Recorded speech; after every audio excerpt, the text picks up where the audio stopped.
Hello and welcome back to the channel. Today I want to quickly go over some of the new details regarding Team Green's War of the Worlds game. Now, I just want to say I know I haven't posted much in the last couple of weeks. I was planning on recording this video over the Easter weekend, however a migraine took me out of action and then a sore throat came along which has only just started to go. So this is why this video has taken so long.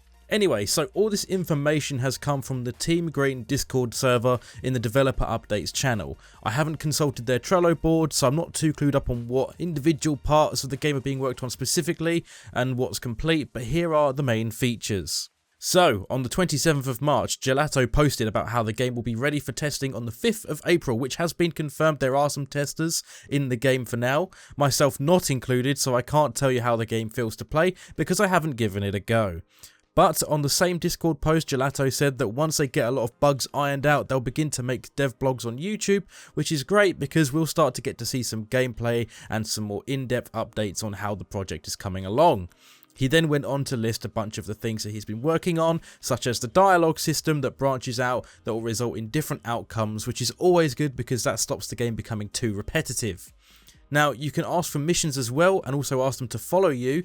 This is the NPCs I'm on about still here, depending on what type of NPC they are. I'm presuming that military NPCs you can't get to follow you, but that remains to be seen. Now, this new NPC system is apparently being designed with larger crowds in mind, which is one of the things I'd like to see is large groups of people running away from tripods. That would be very cool to be in the middle of.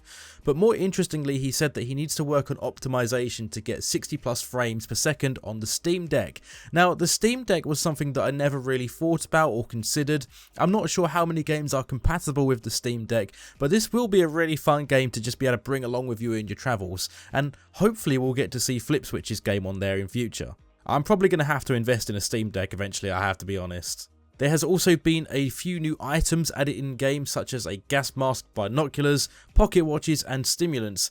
All sound good, as well as a currency and ticket implementation so you can trade with NPCs. Now that really does seem interesting because trading isn't something that I've seen in any other War of the Worlds game, so this is going to be an interesting standout feature for this particular game and I'm looking forward to seeing a bit more on that. In terms of gas mask and binoculars and that, I think the only thing I can really talk about here is the gas mask. That's going to be quite interesting if there's black smoke in the game because maybe you'll be able to put the gas mask on and then not be affected by it, but that again, that remains to be seen. That would be really cool if that was a feature though.